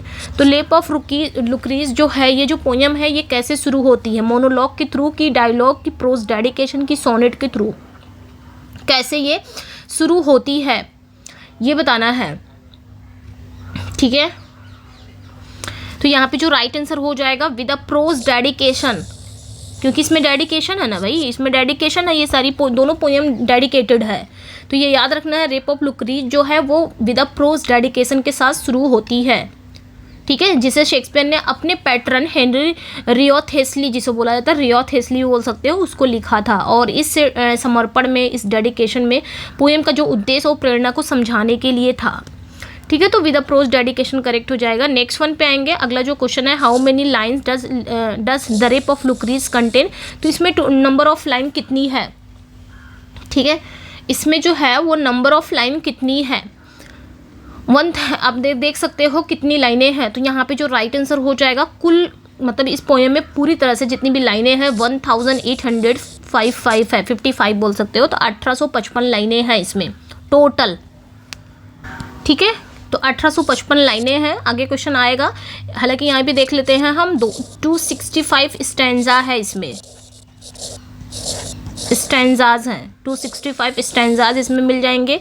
ये पोएम आई थी 1594 में, और जिसमें आपको 1855 लाइंस मिल जाएंगी, टोटल लाइंस हैं, और 265 स्टैंजाज हैं। प्रत्येक जो स्टैंजा इसका है वो 7 लाइंस का है, ठीक है। इसकी जो राइमिंग स्कीम हो जाएगी वो क्या हो जाएगी? तो ये याद रखना है, AB, ABB और CC, ये इसकी राइमिंग स्कीम है। ये 7 लाइन्स स्टैंजा को फॉलो करता है, जिसे हम राइम रॉयल भी कहते हैं, ठीक है, ओके। यही भी सब बता दे रही हूँ, मतलब आगे क्वेश्चन आपको मिलने भी वाले हैं, सारे क्वेश्चन मैंने लिए हैं इसमें। राइम रॉयल इसे कहा जाता है, राइम रॉयल भी कहा जाता है, इसे चौसेरियन स्टैंजा भी कहा जाता है, क्योंकि चौसर ने इसे फॉलो किया था, ठीक है। और इस राइम रॉयल को और किसने फॉलो किया था? मिल्टन ने भी फॉलो किया था, मेसफील्ड ने फॉलो किया था, चौसर ने भी फॉलो किया था। तो सारे क्वेश्चन आने वाले हैं, मैं एक जगह पे सब कुछ बता रही हूँ यहाँ पे। तो इससे इतना आपने याद रखना है, ठीक है। और आपका वीनस एंड एडोनिस का भी याद रखना है, ये इसलिए बता रही हूँ क्योंकि ये इंपॉर्टेंट है, यहाँ से क्वेश्चन उठा सकता है। नेक्स्ट वन पे आएंगे, what is the rhyme scheme of each stanza in the Rape of Lucrece? देखिए आ भी गया है, यहाँ पे राइम स्कीम पूछा जा रहा है। तो इसमें टोटल कितनी स्टैंजा है? 265 स्टैंजा हैं, टोटल 265 स्टैंजाज हैं इसमें। एंड प्रत्येक जो स्टैंजा है वो आपका कितने लाइंस का है? 7 लाइंस का है। और इसकी राइमिंग स्कीम क्या है? AB, ABB, CC, ऐसे याद रख सकते हो। उसकी क्या थी वीनस एंड एडोनिस की? तो AB, CC थी, ये वीनस एंड एडोनिस का था। और ये 6 लाइन स्टैंजा में था, है ना, जिसे हम 6 सेन बोल सकते हैं, इसको हम 6 सेन बोलते हैं, 6 सेन, ठीक है। और ये जो आपका ये 7 लाइन स्टैंजा था, इसकी rhyming scheme AB, ABB, CC, इस तरह याद रख सकते हैं। इसको मैं मिटा दे रही हूँ। चलिए नेक्स्ट वन पे आएंगे। अगला जो क्वेश्चन है, who are the 2 leading Roman soldiers in the Rape of Lucrece? तो रेप ऑफ लुक्रीज जब स्टार्ट होता है तो ये प्रोज डिक्शन के साथ शुरू होता है, लेकिन इसके 2 लीडिंग रोम सोल्जर वो कौन है, मतलब 2 लीडिंग रोल बोल सकते हो, वो कौन है रेप ऑफ लुक्रीज में, जो कि सोल्जर हैं, कौन है वो, ठीक है। 2 लीडिंग रोमन सोल्जर वो कौन थे? तो यहाँ पे जो राइट आंसर हो जाएगा वो आपका टारक्विन हो जाएगा एंड कोलाटाइन, ये दोनों याद रखना है, ठीक है, टारक्विन और कोलाटाइन, ठीक है। और ये जो कोलाटाइन है यही लुक्रीज का हस्बैंड रहता है, ठीक है, ये लुक्रीज का हस्बैंड है, हस्बैंड ऑफ लुक्रीज, ये याद रखना है। और ये जो टारक्विन रहता है ये कोलाटाइन का क्या रहता है? दोस्त रहता है, फ्रेंड, स्टोरी पढ़े होंगे तो रिलेट कर ले जाएंगे, ये सारी स्टोरी से क्वेश्चन है। What does Tarquin do to लुक्रीज, ठीक है, टारक्विन लुक्रीज के साथ क्या करता है, तो यहाँ पे राइट आंसर आपका बी हो जाएगा, रेप्स हर, ठीक है, तो ये याद रखना है। टारक्विन, जो कि टारक्विन रहता कौन है, तो ये भी याद रखना है, ये एक रोमन राजा का बेटा रहता है, ठीक है, और लुक्रीज के साथ ये ज़बरदस्ती करता है, जिससे आगे की घटनाओं का ये क्रम बनता है, आगे की कहानी बढ़ती है यहाँ से। How does Lucrece react after the incident, incident के बाद लुक्रीज कैसा रिएक्ट करती है, ठीक है, तो यहाँ पे जो राइट आंसर हो जाएगा, इंसिडेंट के बाद वो क्या करती है, वो अपने हस्बैंड को एक लेटर लिखती है, किसे, उसका हस्बैंड कौन रहता है, तो कोलाटाइन रहता है इसका हस्बैंड ना, लुक्रीज का हस्बैंड कोलाटाइन रहता है, तो इसे ही ये क्या करती है, लिखती है एक लेटर, उस लेटर में बताती है। नेक्स्ट वन पे आएंगे, अगला जो क्वेश्चन है, what does Lucrece do when her husband returns home, तो लुक्रीज उसके बाद क्या करती है, जब उसका हस्बैंड कोलाटाइन घर वापस आता है, पहले तो ये लेटर लिख के अपने हस्बैंड को बताती है, लेटर लिख देती है, उसके बाद जब उसका हस्बैंड घर वापस आता है, लुक्रीज उस समय क्या करती है, ठीक है, तो यहाँ पे जो राइट आंसर हो जाएगा, क्या करती है वो, राइट आंसर हो जाएगा वहाँ पे stabs herself and dies, वो अपने आप को मार लेती है। जब उसका हस्बैंड घर आता है तो वो क्या करती है, मतलब वही पूछने के लिए आता है, उसका हस्बैंड जब घर आता है तो क्या करती है लुक्रीज, अपने आप को मार लेती है, उसको पूरी स्टोरी बताती भी है, ठीक है, मतलब जब ये जो टारक्विन है उसका रेप कर देता है मतलब इसका लुक्रीज का, तो ये क्या करती है, उस समय तो बहुत इसको गुस्सा आती है, बहुत ही फ्यूरियस होती है, बहुत ही मरने के बारे में सोचती है, लेकिन ये क्या करती है, फिर एक लेटर लिखती है अपने हस्बैंड को, अब आने के लिए पूछती है कि कब आओगे, तो जब ये आ जाता है इसका हस्बैंड घर पे, तो लुक्रीज वहाँ पे क्या करती है, पूरी बात अपने हस्बैंड कोलाटाइन को बता देती है क्या हुआ है उसके साथ, और देन फिर क्या करती है, वो एक नाइफ़ लेती है, जल्दी से जाके एक नाइफ़ लेती है और अपने आप को मार लेती है और मर जाती है, ठीक है, तो वहीं पे यही चीज़ पूछा जा रहा है कि stabs herself and dies, वो अपने आप को मार लेती है, तो ये याद रखना है। नेक्स्ट वन पे आएंगे, अगला जो क्वेश्चन है आपका, what does Collatine want to do after Lucrece death, तो उसके बाद कोलाटाइन क्या करता है, लुक्रीज के डेथ के बाद कोलाटाइन क्या करना चाहता है, क्या करना चाहता है, सीक रिवेंज ऑन टारक्विन, कि किल हिमसेल्फ, लीव रोम, कि मैरी अनदर वुमेन, वो क्या करता है, तो यहाँ पे जो राइट आंसर हो जाएगा, लुक्रीज के डेथ के बाद वो उसका जो पति है वो गहरे शोक में चला जाता है और अपने जीवन को समाप्त करने के बारे में सोचता है, वो अपने आप को मारने के बारे में सोचता है, तो यहाँ पे किल हिमसेल्फ करेक्ट हो जाएगा, ठीक है। नेक्स्ट वन पे आएंगे, अगला जो क्वेश्चन है, कहानी को भी आप ऐसे समझते चलिएगा, who suggest revenge as a better choice to Collatine, अब यहाँ पे जो मतलब कोलाटाइन है ये अपने आप को मारने जाता है, वो भी गहरे शोक में चला जाता है और अपने जीवन को समाप्त करने के बारे में सोचता है, लेकिन यहाँ पे अब क्या होता है, ठीक है, तो ये अपने आप को मारने के बारे में, अपने जीवन समाप्त करने के बारे में सोचता है, लेकिन तभी उसको सजेस्ट करता है कौन, कि ये सबसे अच्छा चॉइस है रिवेंज लेना सबसे अच्छा चॉइस है, तो ऐसा कौन कहता है, तो कोलाटाइन का एक दोस्त रहता है ब्रूटस, तो यहाँ पे भी आपने याद रखना है, ब्रूटस इसमें अभी आता है रेप ऑफ लुक्रीज में भी, ठीक है, ब्रूटस उसे समझाता है और कहता है कि उसे अपने जो व्यक्तिगत दुख है उससे ऊपर उठकर टारक्विन के खिलाफ न्याय की लड़ाई लड़नी चाहिए। ब्रूटस कौन रहता है, इसका दोस्त रहता है, किसका, कोलाटाइन का। नेक्स्ट वन पे आएंगे, नेक्स्ट वन क्वेश्चन है, what do the soldier do with Lucrece body, जो सोल्जर्स हैं वो लुक्रीज की बॉडी को क्या करते हैं, उसके बाद जब उसे मार देते हैं, तो जब समझाता है तो लुक्रीज की बॉडी, ये जो सोल्जर हैं ये कहाँ लेके जाते हैं, carry it through the street of Rome, पूरे रोम की गलियों में ले जाके घुमाते हैं, ठीक है, तो ये याद रखना है, उसके डेड शरीर को रोम की गलियों से लेकर जाते हैं ताकि जो नागरिक है, जो सिटीजन है, उनको ये दिखाया जा सके कि टारक्विन ने कितना बड़ा अन्याय किया है, कितना घोर पाप किया है, ठीक है। नेक्स्ट पॉइंट पे आएंगे, what is the citizens reaction to Lucrece death, तो जो सिटीजन है यानी कि रोम के जो नागरिक हैं वो लुक्रीज की डेथ पर कैसा रिएक्ट करते हैं, तो जो रोम के नागरिक हैं वो गुस्से में आ जाते हैं और टारक्विन और उसके परिवार को रोम से एग्जाइल करने के लिए कहते हैं, निष्कासित कर दिया जाए, और ये जो घटना है ये रोमन रिपब्लिक की स्थापना की शुरुआत बनती है बाद में, ठीक है। तो यहाँ पे क्या हो जाएगा, वो सारे क्या हो जाते हैं, एंगर्ड हो जाते हैं और बैनिश टारक्विन कहने लग जाते हैं। नेक्स्ट वन पे आएंगे, what poetic form is use in the Rape of Lucrece, तो रेप ऑफ लुक्रीज में कौन सा पोएटिक फॉर्म यूज़ हुआ है? तो यहाँ पे हमने अभी पढ़ा था ना कि 265 स्टैंजा है और प्रत्येक स्टैंजा कितने लाइंस का है? 7 लाइंस का है, यानी कि ये राइम रॉयल को फॉलो करता है। किसको? राइम रॉयल को फॉलो करता है। इसकी जो राइमिंग स्कीम हो जाएगी वो आपकी ABB और डबल C हो जाएगा। ये इसकी राइमिंग स्कीम है राइम रॉयल की। आप ऐसे भी याद रख सकते हो, ये पूछा जाता है राइम रॉयल की स्पेलिंग और इस स्कीम। ओके, नेक्स्ट वन पे आएंगे। नेक्स्ट वन क्वेश्चन है who are some other poets who have use the rhyme royal format. अभी जस्ट मैंने बताया है कि और कौन से वो अन्य कवि हैं, पोएट हैं जो राइम रॉयल फॉर्मेट को यूज़ किया है उन्होंने। तो जेफरी चौसर तो हम जानते हैं ना, जेफरी चौसर तो राइम रॉयल के लिए जाने ही जाते हैं, जिसे चौसरियन स्टैंजा भी कहा जाता है।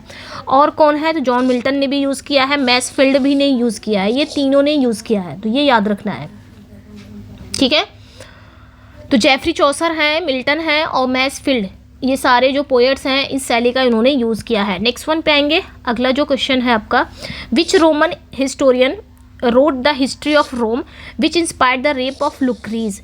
तो वो कौन से रोमन हिस्टोरियन है जिन्होंने हिस्ट्री ऑफ रोम लिखा है जिससे रेप ऑफ लुक्रीज इंस्पायर्ड है? यहीं से शेक्सपियर ने इंस्पायर होकर रेप ऑफ लुक्रीज लिखा। तो वो कौन है? टैकिटस है, लिवी हैं, या सुइटोनियस हैं, या प्लिनी है? तो ये लिवी हो जाएंगे। लिवी एक क्या है? इन्होंने एक हिस्ट्री ऑफ रोम लिखा है, तो ये याद रखना है।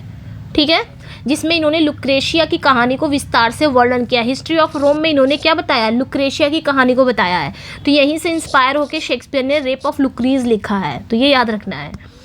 नेक्स्ट वन पे आएंगे। और एक चीज़ और याद रखना है, और ओविड की द फीस्ट है ना, सॉरी द फास्टी ऐसे करके कुछ अभी तो हमने पढ़ा था ना, आई थिंक यही है, यहाँ से भी इंस्पायर है। ठीक है, तो ये याद रखना है, दोनों से इंस्पायर है Rape of लुक्रीज।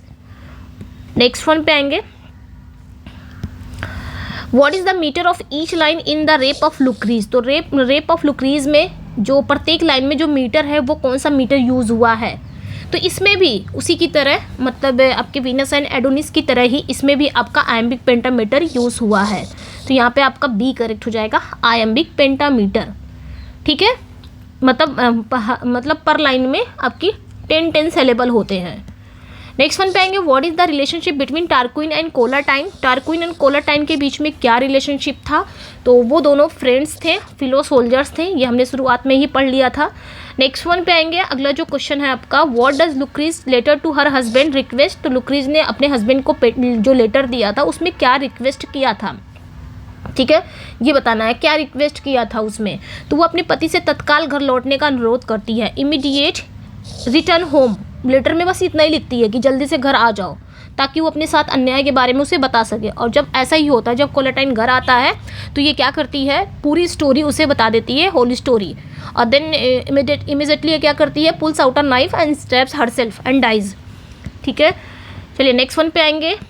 What major theme is depicted in the Rape of Lucrece. तो रेप ऑफ लुक्रीज में जो मेजर थीम है वो क्या दिखाया गया है? इसका मेजर थीम क्या है वो बताना है। ठीक है, रेप ऑफ लुक्रीज का जो मेजर थीम है वो क्या है? तो इसमें आपने देख सकते हो, इसमें आपका ट्रेजिक कॉन्सिक्वेंसेस है और बिट्रेयल है। ठीक है, यहाँ पे आपका करेक्ट हो जाएगा B. Okay, tragic consequences of betrayal है, क्योंकि इस पोयम में, इस कविता में जो मुख्य विषय है वो बिट्रेयल है, यानी कि विश्वासघात है। और उसके विनाशकारी का यही रिजल्ट निकलता है। ये दिखाता है कि कैसे टारक्विन जो है ना कि गलत काम करता है, केवल लुक्रेशिया की मृत्यु का कारण बनता है, बल्कि पूरे राजवंश के पतन का भी कारण बन जाता है। ऐसा नहीं है सिर्फ लुक्रीज का रेप करके वो सिर्फ लुक्रेशिया को, उसके जीवन को ही खात्मा कर दिया है, पूरे राजवंश का भी पतन हो जाता है, उसके पूरे राज का। ठीक है, टारक्विन के। इन what year was a lovers complete. यहाँ से दूसरी पोएम स्टार्ट हो गई है, थर्ड पोएम। ये भी आपके शेक्सपियर का ही था, है ना। इसमें नंबर कितने क्वेश्चन होंगे? आई थिंक 155 क्वेश्चन है इसमें, तो बहुत कुछ कवर हो जाएगा इसमें 155 क्वेश्चन में आपका। ठीक है, इन what year was a lover's complaint publish. तो कब पब्लिश हुआ था लवर्स कंप्लेंट, इनका जो वर्क था आपके शेक्सपियर का। ये भी एक नैरेटिव पोएम है, ये भी याद रखना है, ये भी एक नैरेटिव ही पोएम है, इसमें भी स्टोरी नरेट होती है।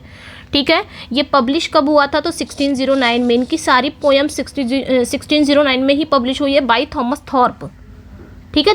थॉमस थॉर्प ही वो पब्लिशर थे जिन्होंने शेक्सपियर की सोनेट्स को पहली बार पब्लिश किया था। नेक्स्ट वन पे आएंगे। अगला जो क्वेश्चन है आपका, who published a lover's complaint as an appendix to the original edition of Shakespeare sonnets. तो यहाँ पे वही पूछा जा रहा है कि अ लवर्स कंप्लेंट को पहली बार किसने पब्लिश किया था, ठीक है। एक अपेंडिक्स के रूप में, मतलब शेक्सपियर की सोनेट का जो ओरिजिनल एडिशन है एक अपेंडिक्स के रूप में अ लवर्स कंप्लेंट को किसने पब्लिश किया था? तो अभी हमने पढ़ा थॉमस थॉर्प 1609 में। नेक्स्ट वन पे आएंगे, how many stanzas does a lover's complaint consist of. तो अ लवर्स कंप्लेंट में कितनी स्टैंजाज हैं? तो इस पोयम में ना टोटल कितनी स्टैंजाज है? 47 स्टैंजाज हैं। तो ये याद रखना है। और प्रत्येक स्टैंजा कितनी लाइन का है? 7 लाइन्स का। ये भी राइम रॉयल को ही फॉलो करता है, 7 लाइन्स का, ठीक है। तो इसे भी हम क्या बोलेंगे? राइम रॉयल ही बोलेंगे, ये याद रखना है।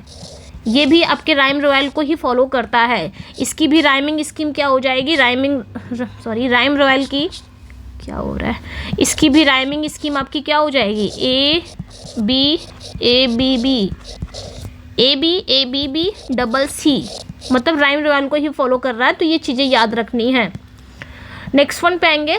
अगला जो क्वेश्चन है, what is the rhyme scheme used in lovers complaint. Lovers complaint में जो राइमिंग स्कीम है वो क्या है? तो राइम रॉयल को फॉलो कर रहा है, तो इसमें भी अपने ध्यान रखना है, ए बी डबल सी, ठीक है। नेक्स्ट वन पे आएंगे। अगला जो क्वेश्चन है आपका, what is the meter of each line in a lover's complaint. A lover's complaint में जो मीटर है, मतलब प्रत्येक लाइन में कौन सा मीटर यूज़ हुआ है। तो इसमें भी मीटर आपने याद रखना है कि कौन सी मीटर यूज़ हुई है। तो iambic pentameter again. Next one पे आएंगे, थोड़ा फास्ट चलेंगे हम यहाँ पे। नेक्स्ट वन पे आएंगे, which other Shakespearean narrative poem uses the same rhyming scheme as a lover's complaint. तो शेक्सपियर का वो कौन सा नैरेटिव पोएम है, दूसरा कौन सा नैरेटिव पोएम है जिसमें सेम राइमिंग स्कीम यूज़ हुआ है लवर्स कंप्लेंट की तरह, लवर्स कंप्लेंट की तरह। तो किस में यूज़ हुआ है? अभी जस्ट हमने पढ़ा था रेप ऑफ लुक्रीज में, इसी में तो यूज़ हुआ है। ये भी तो 7 लाइन स्टैंजा को फॉलो करता है ना। तो इसमें भी राइम रॉयल की योजना में लिखी गई है। इसका भी जो राइमिंग स्कीम है वो लवर्स कंप्लेंट की तरह ही बनता है, राइम रॉयल को फॉलो कर रहा है। नेक्स्ट वन पे आएंगे। अगला जो क्वेश्चन है, at the beginning of lovers complaint what is the young women doing by the river. अब यहाँ पे जो लवर्स कंप्लेंट में जो स्टोरी है वो बताया जा रहा है। यहाँ पे लवर्स कंप्लेंट में स्टोरी क्या है आपकी, ठीक है। इसको स्टोरी समझ के चलते हैं, ठीक है। क्वेश्चन भी कर रहे हैं प्लस स्टोरी भी समझ के चल रहे हैं। तो लवर्स कंप्लेंट की जो शुरुआत में जो यंग वुमेन वो नदी के किनारे कुछ कर रही है, क्या कर रही है? तो यहीं से शुरुआत होती है। शुरुआत कहाँ से होती है कि ये पोएम शुरू होती है description of a young women. अब पोएम जो शुरू होती है वो एक यंग वुमेन के बारे में है जो नदी के किनारे बैठ के रो रही है। क्या कर रही है? वीपिंग कर रही है, रो रही है, ठीक है। तो ये याद रखना है, ओके। तो पोएम की शुरुआत में एक औरत है जो रो रही थी अपनी प्रेम में धोखा खाने के कारण गहरे दुख में, इस वजह से वो रो रही थी। आगे क्वेश्चन आएगा भी, what does the young woman throw into the river a lover's complaint. A lover's complaint में जो यंग वुमेन है वो रिवर में क्या फेंक रही है? एक तो रो रही है, दूसरा वो कुछ फेंक रही है। वो क्या फेंक रही है? फ्लावर्स फेंक रही है, कि क्वाइन की, turn of letter, rings, other tokens of love की बुक्स। तो वो क्या कर रही है? वो लेटर को जो फटे हुए प्रेम पत्र हैं सॉरी लेटर हैं, रिंग्स हैं, जो फटे हुए प्रेम पत्र हैं, रिंग्स हैं, और अदर टोकन्स ऑफ लव, प्यार की और भी निशानियां हैं, वो सब कुछ क्या कर रही है? नदी में फेंक रही है। क्यों फेंक रही है आगे हमें पता चलेगा।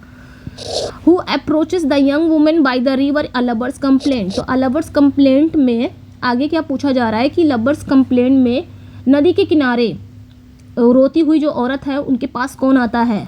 ये सारा अ लवर्स कंप्लेंट में ही पूछा जा रहा है, बार बार नहीं बोलूँगी, बस इतना बताऊंगी कि नदी के किनारे जो यंग वुमेन रो रही है उसके पास आता कौन है? जब वो रो रही होती है, सारा सामान फेंक रही होती है, अपना लेटर्स भी, अपनी अंगूठी भी, अपनी प्रेम की जितनी भी निशानियां हैं सब फेंक रही है, रो रही है, तो उसके पास आता कौन है? एक बूढ़ा आदमी आता है और वो पूछता है कि तुम क्यों रो रही हो। आगे क्वेश्चन है, ठीक है। नेक्स्ट वन पे आएंगे, what does the old man ask the young woman in a lover's complaint. तो यहाँ पे क्या पूछा जा रहा है कि जो वो ओल्ड वुमेन है वो यंग वुमेन से क्या पूछता है? उसका नाम पूछता है, कि उसके दुखी का कारण पूछता है, ये वो कहाँ से है वो पूछता है, वो क्या कर रही है वो पूछता है।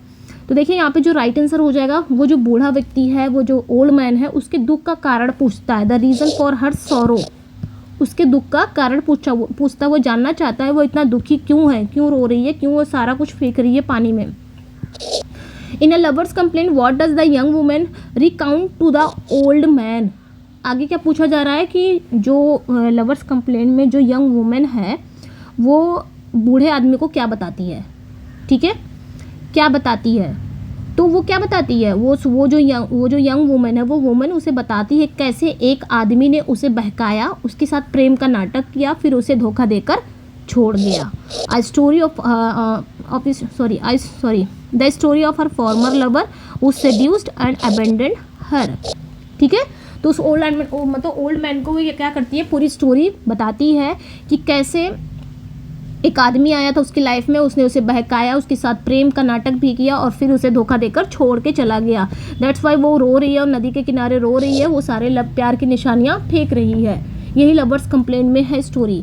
What does the young woman in a lover's complaint do to express her heartbreak, ठीक है। जो वुमेन है वो अपने दिल के दर्द को कैसे बताती है, कैसे व्यक्त करती है, पोइट्री के थ्रू, की पेंट्स अ पिक्चर की through, Awez tokens of love की साइन अ लेमेंट। तो वो क्या करती है, वो जितने भी उसके प्यार की निशानियां हैं वो सब कुछ फेंक देती है, नष्ट कर रही है। जैसे कि उसने प्रेम पत्रों को फाड़ दिया, अंगूठी नदी में फेंक दी, जितनी भी प्यार की निशानियां हैं वो क्या कर रही है, फेंक रही है। वो ऐसे ही अपने दिल के दर्द को बयान कर रही है, उसका जो दिल है वो टूट गया है तो वो सब कुछ फेंक दे रही है। How does the young woman in lovers complaint describe her former lover. यहाँ पे क्या पूछा जा रहा है कि जो वुमेन है वो अपने पहले प्रेमी का वर्णन कैसे करती है, मतलब अपने पूर्व जो प्रेमी है उसके बारे में कैसे बताती है कि वो कैसा था, ठीक है। तो यहाँ पे जो राइट आंसर हो जाएगा वो आपका करेक्ट हो जाएगा, मतलब वो उसे छल करने वाला, यानी कि बहुत ही डिसेप्टिव बताती है कि डिसेप्टिव है वो कैसा था, छल करने वाला था, लेकिन दिखने में कैसा था, चार्मिंग था, आकर्षक बताती है। वो कहती है कि उसने बहुत मीठे शब्द बोले, अपनी मासूमियत का नाटक किया, जिससे वह धोखा खा गई। ये सारा कुछ वो ओल्ड मैन को बताती है। नेक्स्ट वन पे आएंगे, what does the young woman in a lover's complaint admit at the end of her story. आगे क्या होता है, कविता के अंत में क्या होता है, पोयम के अंत में युवती जो मतलब वुमेन है वो क्या एक्सेप्ट करती है, ठीक है, क्या एडमिट करती है वो। तो पोयम के एंड में जो वुमेन है वो एडमिट करती है कि अगर वही युवक दोबारा आए और फिर से प्रेम का नाटक करे तो वो फिर से उसी जाल में फंस सकती है। तो यहाँ पे आपका बी करेक्ट हो जाएगा, ठीक है, मतलब फिर से वो फंस सकती है, ऐसा वो एडमिट कर रही है कहानी में, ठीक है। She would fall for the young man's first charms again, वो दोबारा से फंस सकती है। नेक्स्ट वन पे आएंगे, नेक्स्ट वन क्वेश्चन है आपका, what literary form is a lover's complaint written in. तो किस लिटरेरी फॉर्म में लिखा गया है, ये पोयम किस लिटरेरी फॉर्म में लिखी गई है, किस प्रकार की कविता है। तो मैंने बताया ये भी एक नैरेटिव पोयम है, वीनस एंड एडोनिस और रेप ऑफ लुक्रीज की तरह। इसमें भी कहानी मतलब नरेटर जो है वो नरेशन कर रहा है। Which poetic device is prominently which poetic device is prominently used in a lover's complaint to describe the young woman emotion। तो यहाँ पे क्या कहा जा रहा है कि इस पोयम में भावनाओं को व्यक्त करने के लिए प्रमुख रूप से कौन सा वो लिटरेरी डिवाइस यूज़ किया गया है। तो लवर्स कंप्लेंट में कौन सा वो लिटरेरी डिवाइस, कौन सा वो पोएटिक डिवाइस यूज़ किया गया है जिससे वो यंग वुमेन अपनी इमोशन को डिस्क्राइब कर रही है, ये बताना है। अलिट्रेशन है, मेटाफर है, सिमली है कि ओनोमेटोपिया है। तो इस पोयम में ना मेटाफर का मुख्य रूप से मेनली अगर देखा जाए इस पोयम में ना मेटाफर का यूज़ किया है शेक्सपियर ने, जिससे वो प्रेम और विश्वासघात की गहरी भावनाओं को बता पा रही है। तो मेटाफर, ठीक है। नेक्स्ट वन पे आएंगे, अगला जो क्वेश्चन है, what is the primary theme of lovers complaint. तो लवर्स कंप्लेंट की जो प्राइमरी थीम है, प्रमुख विषय है, वो क्या है। तो बिट्रेयल एंड डिसेप्शन है, यानी कि विश्वासघात, धोखा दोनों ही है। नेक्स्ट वन पे आएंगे, अगला जो क्वेश्चन है आपका, In which of Shakespeare's works is a lover's complaint included as an appendix। तो यहाँ पे वही पूछा जा रहा है कि a lover's complaint शेक्सपियर के किस वर्क, मतलब किस पोएटिक कलेक्शन में एक अपेंडिक्स के रूप में शामिल की गई थी, ये बताना है। ये जो a lover's complaint है ना, ये शेक्सपियर के किस वर्क में एक अपेंडिक्स के रूप में इंक्लूडेड है, ये क्वेश्चन इंपॉर्टेंट हो जाएगा आपका। तो यहाँ पे जो राइट आंसर हो जाएगा वो आपका करेक्ट हो जाएगा। सोनेट्स, शेक्सपियर सोनेट्स, तो ये याद रखना है, शेक्सपियर के सोनेट्स में अ लवर्स कंप्लेंट एज एन एक अपेंडिक्स के रूप में इंक्लूडेड है, ठीक है, ये याद रखना है। नेक्स्ट वन पे आएंगे, अगला जो क्वेश्चन है, how does the young woman in a lover's complaint view her own susceptibility to her former lover's charms. तो यहाँ पे क्या पूछा जा रहा है कि जो यंग वुमेन है वो अपने पूर्व प्रेमी के चार्म के प्रति अपनी जो संवेदनशीलता को कैसे देखती है, मतलब जो उसका जो प्रेमी है उसके चार्म, उसके आकर्षण के प्रति वो अपने संवेदनशीलता को कैसे देखती है, प्राइड से कि शेम के, इंडिफरेंस के, अम्यूजमेंट। तो वो इस पर बहुत ही शर्मिंदगी महसूस करती है क्योंकि उसने पहले ही एक बार धोखा खा लिया था, फिर भी वो फिर से उसी प्रेम में पड़ने की आशंका व्यक्त करती है। तो कहीं ना कहीं ये शेम है ना, एक शर्मिंदगी है, भाई एक जगह से धोखा खा लिया, फिर से आप कह रहे हो कि फिर से वो आएगा मेरे लाइफ में या मेरे लाइफ में आएगी, मैं फिर से धोखा खा जाऊंगा। ये क्या है, ये तुम्हारे बिहेव का, तुम्हारे जो व्यक्तित्व है उसके लिए शेम है एक। What is the structure of each stanza in a lover's complaint. A lover's complaint का जो प्रत्येक स्टैंजा है उसका स्ट्रक्चर क्या है, मतलब प्रत्येक स्टैंजा कितनी लाइंस में है ये पूछ रहा है, 4 लाइन्स, 5 लाइन्स, 6 लाइन या 7 लाइन। तो अब भी हमने पढ़ा ना कि ये राइम रॉयल को फॉलो करता है तो 7 लाइन्स का होगा। कितनी स्टैंजा है, टोटल स्टैंजा 47 स्टैंजा है, और कितने लाइन्स का है, 7 लाइन्स का है। राइम रॉयल को भी फॉलो कर रहा है तो वही A B डबल C है, मेरे साथ ही याद कर लो। इसमें हम 100 क्वेश्चन रखेंगे, ठीक है, ज़्यादा क्वेश्चन हो जा रहा है, थोड़ा समझ के चल रहे हैं, तो इसमें हम 100 क्वेश्चन रखेंगे, बाकी जो आपका 55 क्वेश्चन रहेगा वो नेक्स्ट में देख लेंगे। What is the phoenix and turtle. देखिए यहाँ पे फिनिक्स एंड टर्टल का आ गया क्वेश्चन, ये भी पोएम को मैंने कवर किया है, फिनिक्स एंड टर्टल, इसको भी कवर कर लेते हैं, ठीक है। What is the phoenix and the turtle primarily about, ठीक है। फिनिक्स एंड टर्टल मुख्य रूप से ये किसके बारे में है, जो फिनिक्स एंड टर्टल इनकी पोएम है, ठीक है, जिसे हम फिनिक्स एंड टर्टल भी कह सकते हैं। ये एक एलिगोरिकल पोयम है, तो ये याद रखना है, ये एक एलिगोरिकल पोयम है। एलिगोरिकल मतलब एलिगरी हमने पढ़ा था ना, क्या होता है, फिनिक्स एंड टर्टल की कहानी आपको जरूर दिखाई जा रही है, लेकिन इसके पीछे एक गहरा उद्देश्य है, उस उद्देश्य को भी समझना है। बस आपको सामने एक कहानी दिखाया जा रहा है फिनिक्स एंड टर्टल, लेकिन इसका उद्देश्य कुछ अलग ही आपको बताने का, ठीक है, तो उसे बोलते हैं एलिगरी। तो ये एक एलिगोरिकल पोयम है, ये याद रखना है। तो प्राइमरली अबाउट ये किसके बारे में है, मुख्य रूप से किसके बारे में है, तो ये एक idle love, the death of idle love के बारे में है, ये याद रखना है। तो ये जो पोयम है एक आदर्श प्रेम के डेथ के बारे में है। इसमें 2 पौराणिक जो पक्षियाँ हैं, एक का नाम फिनिक्स होता है, एक का नाम टर्टल होता है। टर्टल कौन सा, वो कछुआ वाला नहीं, ये टर्टल डब की बात हो रही है, डब पक्षी है एक, तो ठीक है, उनके प्रेम का वर्णन किया गया है, जो पहले और आदर्श प्रेम का प्रतीक है, लेकिन उनका प्रेम डेथ के बाद मतलब मृत्यु के बाद भी समाप्त हो जाता है, मृत्यु के साथ उनका प्रेम जो होता है वो समाप्त हो जाता है। चलिए आते हैं नेक्स्ट वन पे। Which 2 creatures are emblems of perfection and devoted love in the poem. यहाँ पे क्या पूछा जा रहा है कि इस पोयम में कौन से 2 वो पक्षी हैं जो प्रेम और पूर्णता के प्रतीक हैं, कौन से वो क्रिएचर हैं, कौन से वो दोनों क्रिएचर हैं जो परफेक्शन और डिवोटेड के प्रतीक हैं, ठीक है, इसे बताना है। तो आपके फिनिक्स एंड टर्टल डब, यहाँ पे टर्टल डब करके आ रहा है, ठीक है, फिनिक्स एंड टर्टल मतलब टर्टल डब की बात हो रही है यहाँ पे, ठीक है। इस पोयम में परफेक्शन और डिवोटेड प्रेम के प्रतीक है। फिनिक्स जो है ये अमरता और पुनर्जन्म का प्रतीक है, जबकि टर्टल डब निष्ठा और सच्चे प्रेम का रिप्रेजेंट करता है। नेक्स्ट पे आएंगे, अगला जो क्वेश्चन है आपका, how has the phoenix and the turtle been described in terms of literary significance. यहाँ पे क्या पूछा जा रहा है कि इस पोयम में जो साहित्यिक रूप से किस प्रकार वर्णित किया गया है, इस पोयम को लिटरेरी सिग्निफिकेंस के रूप में अगर देखा जाए तो किस प्रकार डिस्क्राइब किया गया है। फर्स्ट ग्रेट रोमांटिक पोएट की, फर्स्ट ग्रेट एपिक की, first great publish metaphysical poem की, फर्स्ट ग्रेट हिस्टोरिकल पोयम। तो इसे याद रखना है कि इसे पब्लिश होने वाली पहली, ये याद रखना है, पहली महान आध्यात्मिक कविता मानी जाती है। तो first great publish metaphysical poem है ये शेक्सपियर की, ये याद रखना है। तो फिनिक्स एंड टर्टल को क्या माना गया है, first great publish metaphysical poem इसे कहा जाता है। अगर पूछा जाए कि first great publish metaphysical poem कौन सी है? तो फिनिक्स एंड टर्टल है शेक्सपियर की, ठीक है। क्योंकि इसमें क्या दिखाया गया है? प्रेम भी दिखाया गया है, डेथ, दोनों ही दार्शनिक अर्थों की गहरी व्याख्या की गई है। हालांकि फिनिक्स एंड टर्टल से कहानी आपको जरूर दिखाई गई है, लेकिन इसमें दिखाया क्या गया है, मतलब एक स्टोरी चलती है, एक दूसरी स्टोरी भी साथ साथ रहती है। प्रेम और डेथ के दार्शनिक अर्थों की गहरी व्याख्या की गई है। मतलब फिनिक्स एंड टर्टल से आपको एक उद्देश्य दिखाया गया है, किसके बारे में? प्रेम और मृत्यु के बारे में दिखाया गया है। वो गहरा राज है, आपको समझना, गहरा अर्थ है। What event does the poem describe for the phoenix and turtle dub? तो यहाँ पे क्या पूछा जा रहा है कि पोएम में फिनिक्स एंड टर्टल डब की कौन सी घटना का वर्णन किया गया है? वेडिंग, जर्नी, फ्यूनरल या बैटल? तो यहाँ पे जो राइट आंसर हो जाएगा, पोएम में उनकी डेथ और फ्यूनरल का वर्णन किया गया है, डिस्क्राइब किया गया है फ्यूनरल का, ठीक है। जो फ्यूनरल की बात हो जाएगी तो ये क्या हो जाएगा? एक शोकपूर्ण एलर्जी हो जाएगी, आई थिंक डर्ज हो जाएगा मुझे जहाँ तक लगता है, लेकिन कहीं हर जगह आपको एलर्जी भी मिलेगी, एलर्जी।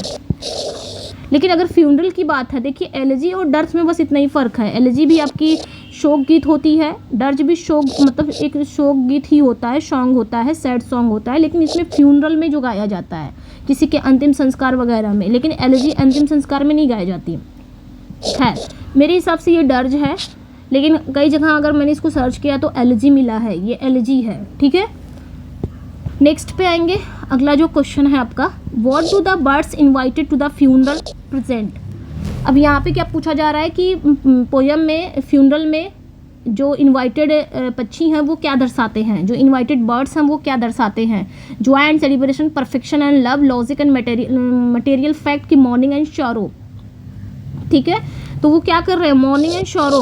भाई किसी की फ्यूनरल में आओगे तो शोक ही मनाओगे, दुखी रहोगे, तो वही चीज़ यहाँ पे जो बर्ड्स हैं, जो इनवाइटेड बर्ड्स हैं वो रिप्रेजेंट कर रहे हैं। नेक्स्ट वन पे आएंगे, how does the poem describe the love between the phoenix and turtle dub? तो यहाँ पे पूछा क्या जा रहा है कि पोएम में फिनिक्स एंड टर्टल डब के प्रेम का वर्णन कैसे किया गया है, कैसे किया गया है ये बताना है, ठीक है। तो as a perfect unity, transcending और लॉजिक एंड मटेरियल फैक्ट के रूप में बी करेक्ट हो जाएगा, ठीक है। मतलब उनका जो प्रेम है, उनका प्रेम पूर्ण रूप से एकता में समाहित और तर्क एवं भौतिक वास्तविकता से परे बताया गया है इसमें। मतलब उनका प्रेम इतना पवित्र है और संपूर्ण था कि सामान्य मानवीय प्रेम से भी अलग था, ठीक है। नेक्स्ट पे आएंगे, what does the poem conclude with? जो पोएम है वो किससे समाप्त होती है, किससे समाप्त होती है ये बताना है जो पोएम है। तो a prayer for the dead lovers, ठीक है, ए करेक्ट हो जाएगा, इसी पे समाप्त होती है। डेड लवर्स के लिए प्रेयर होती है, गीत होती है। नेक्स्ट वन पे आएंगे, how was the title Phoenix and turtle dub chosen? यहाँ पे क्या पूछा जा रहा है कि जो पोएम का जो टाइटल है फिनिक्स एंड टर्टल कैसे चुना गया, कहाँ से ये चुना गया फिनिक्स एंड टर्टल? तो यहाँ पे जो राइट आंसर हो जाएगा, ये एक कॉन्वेंशनल लेबल है, it is a conventional label, ये याद रखना है। मतलब इसका जो टाइटल है वो पारंपरिक रूप से दिया गया नाम है, एक कॉन्वेंशनल लेबल है, जहाँ कहाँ से लिया गया है, एक पारंपरिक रूप से। ये नाम अपने आप में शेक्सपियर ने नहीं दिया था, बल्कि बाद में इस नाम से प्रसिद्ध हुआ, ठीक है। ये नाम स्वयं शेक्सपियर ने नहीं दिया था, ये याद रखना है, बाद में इस नाम से ये फेमस हुआ था। नेक्स्ट वन पे आएंगे, what does the turtle in the title refer to? Okay, यहाँ पे क्या पूछा जा रहा है कि टाइटल में जो टर्टल है, टर्टल शब्द का क्या मतलब है? टर्टल है ना, इस टर्टल का क्या मतलब है? टर्टल मतलब सी टर्टल है, लैंड टर्टल है कि टर्टल डब है? अभी जस्ट मैंने बताया। तो टर्टल से मतलब समुद्री, मतलब जो सी टर्टल का नहीं है, वैसे टर्टल मतलब समुद्री, मतलब सी टर्टल भी होता है, बट इस पोएम में टर्टल का पूछा है तो टर्टल का मतलब सी टर्टल नहीं बल्कि टर्टल डब का उल्लेख किया गया है। यहाँ पे आपका द टर्टल डब करेक्ट हो जाएगा, ठीक है। टर्टल डब जो कि लव, प्रेम और निष्ठा का सिंबल माना जाता है। नेक्स्ट वन पे आएंगे, which literary device is prominently used the phoenix and turtle to convey its theme? यहाँ पे पूछा जा रहा है कि किस लिटरेरी डिवाइस को इसमें यूज़ किया गया है फिनिक्स एंड टर्टल में, इसकी थीम को कन्वे करने के लिए, ठीक है। मतलब इस पोएम में मुख्य रूप से कौन सा वो लिटरेरी डिवाइस यूज़ किया गया है? तो मैंने बताया ना, इसमें एलिगरी यूज़ है, मतलब प्रेम के बारे में आपको बताना है, ठीक है, उसके गहरे अर्थ को समझना है टर्टल और फिनिक्स एंड टर्टल की कहानी से। तो फिनिक्स एंड टर्टल की कहानी से आपको दिखाया गया है प्रेम के गहरे अर्थ को समझना है। इस कहानी से आपको दिखाया जा रहा है, अपना उद्देश्य बताना है तो कोई कहानी बता दो, उस कहानी से आपको समझ जाना है। Which poetic form does the phoenix and the turtle utilize, तो फिनिक्स एंड टर्टल में किस पोएटिक फॉर्म को यूटिलाइज किया गया है, ठीक है, किस काव्यात्मक शैली में लिखी गई, मतलब फिनिक्स एंड टर्टल किस काव्यात्मक शैली में लिखी गई है, किस पोएटिक फॉर्म में लिखी गई है, सोनेट है, हाइकू है, एलेजी है कि लाइमरिक है। देखिए यहाँ पे एलेजी आ गया, लेकिन अगर डर्ज होगा ना, अगर एलेजी नहीं है तो डर्ज भी कर सकते हैं। मेरे हिसाब से ये डर्ज है, क्योंकि डर्ज क्या करता है, ये फ्यूनरल में ही गाया जाता है, और एलेजी तो शोक गीत होती है, वो लेमेंट होता है अपने नियर एंड डियर के लिए। Who is likely responsible for the poems publication without a title, तो यहाँ पे इस पोएम का जो पब्लिकेशन है वो बिना टाइटल के किसके द्वारा चुना गया था, ठीक है, बताना है, मतलब कौन जिम्मेदार है, इस पोएम के पब्लिकेशन को करा दिया गया था बिना टाइटल के, तो थॉमस थॉर्प, ठीक है। थॉमस थॉर्प ने क्या किया था, इसे पब्लिश किया था, जिन्होंने शेक्सपियर की सोनेट को भी पब्लिश किया था, ये याद रखना है, बिना टाइटल के। नेक्स्ट वन पे आएंगे, अगला जो क्वेश्चन है आपका, which two birds are invited to the funeral in the phoenix and turtle, तो कौन से दो बर्ड्स हैं जिसको इन्वाइट किया गया था फिनिक्स एंड टर्टल में। तो मेरे हिसाब से यहाँ पे जो आपका राइट आंसर हो जाएगा, इसमें कोई भी राइट आंसर मुझे नहीं लग रहा है, मुझे लग रहा है यहाँ पे ईगल को किया गया था। ईगल जो कौन था, ईगल क्यों किया गया था ईगल को, क्योंकि ईगल क्या है, ये किंग ऑफ बर्ड्स है, इसलिए किया गया था। एक श्वान को किया गया था, श्वान कौन है, ये शांति के लिए जाना जाता है ना। कहीं कहीं आपको आउल एंड स्वान मिल जाएंगे, लेकिन ये मुझे गलत लग रहा है। ओके, तो ईगल, मुझे लगता है यहाँ पे ईगल और स्वान को किया गया था इनवाइटेड, क्योंकि ईगल था किंग ऑफ बर्ड्स और स्वान जो है वो किसके लिए जाना जाता है, वो शांति के लिए। और क्रो को भी इनवाइट किया गया था, जो जैसे कि फ्यूनरल चीज़ें थी, तो फ्यूनरल में क्रो को भी इनवाइट किया था, जो कि वो क्रो कैसा होता है, ब्लैक होता है, तो ब्लैक की वजह से इसको भी इनवाइट किया गया था। खैर आपने ये याद रखना, इसको मैं कंफर्म कर दूंगी, ठीक है। नेक्स्ट वन पे आएंगे, अगला जो क्वेश्चन है,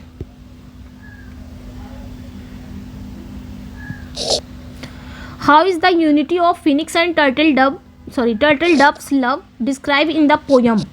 तो यहाँ पे क्या पूछा जा रहा है कि पोयम में फिनिक्स एंड टर्टल की प्रेम की एकता को कैसे डिस्क्राइब किया गया है, फिनिक्स एंड टर्टल डव के जो प्रेम की एकता है उसको कैसे डिस्क्राइब किया गया है, ठीक है, कैसे डिस्क्राइब किया गया है, तो एज परफेक्ट एंड ट्रांसेंडेंट के रूप में, मतलब उनके प्रेम की एकता परम और आध्यात्मिक रूप से उच्च दर्जे की मानी गई है, जो तर्क और भौतिक सीमाओं से बहुत ही परे है, बियॉन्ड है। 100 क्वेश्चन पे आ गए हैं हम लोग। What literary genre does phoenix and the turtle belong to, तो यहाँ पे पूछा जा रहा है कि फिनिक्स एंड टर्टल किस लिटरेरी जॉनरा से रिलेटेड है, किस लिटरेरी जॉनरा से संबंधित है, मेटाफिजिकल पोएट्री से, रोमांटिक, एपिक, या अभी हमने पढ़ा फर्स्ट, इसे क्या कहा जाएगा, फिनिक्स एंड टर्टल को, तो फर्स्ट पब्लिश मेटाफिजिकल पोयम है ये, ठीक है, ये याद रखना है, फर्स्ट पब्लिश्ड शेक्सपियर का पब्लिश मेटाफिजिकल पोयम। यहीं पे एंड करते हैं क्लास को, ओके। आगे भी क्वेश्चन है, ये याद रखना है, ठीक है। आगे देखिए क्वेश्चन है, 55 क्वेश्चन है आगे, यहीं पे एंड करते हैं। 100 क्वेश्चन बहुत है आज के लिए, ये बस रिवीजन क्लास थी, काफ़ी ज़्यादा हो गई, ठीक है। तो यहाँ पे जो राइट आंसर हो जाएगा वो आपका मेटाफिजिकल पोइट्री हो जाएगा, ठीक है। ये मेटाफिजिकल पोइट्री है जो प्रेम, मृत्यु और आध्यात्मिक एकता जैसे गूढ़ विषयों पर केंद्रित है। तो कैसा लगा, अपना फीडबैक ज़रूर दीजिएगा। इसके आगे भी कराऊंगी मैं, इसका जब आपका फीडबैक मिलेगा तो इसके आगे हम करने वाले हैं, ठीक है, ओके। चलिए फिर क्लास को यहीं पे एंड करते हैं, ओके। हाँ, तो जो कोई भी इंटरेस्टेड है मेरे पेड पीडीएफ में, पेड पीडीएफ जो मेरी पेड पीडीएफ है, पेड पीडीएफ, वो इस नंबर पे व्हाट्सअप कर सकता है, ठीक है। इस नंबर पे व्हाट्सअप करके आप पेड पीडीएफ ले सकते हो, और इसकी पीडीएफ जब कंप्लीट होगी तब दे दूँगी। आप मेरे टेलीग्राम पे जुड़ सकते हो व्हाट्सअप पे, ठीक है। चलिए फिर मिलते हैं नेक्स्ट वीडियो में। Thank you for watching, bye bye. और हो सकता है मे बी मैं कल 12 बजे ये जो बाकी का क्वेश्चन है ना, आपका 50 क्वेश्चन बच गया है, 55 है क्वेश्चन, तो वो हम लाइव ले लेंगे इसको, बाकी के क्वेश्चन को। ठीक है, चलिए फिर बाय बाय।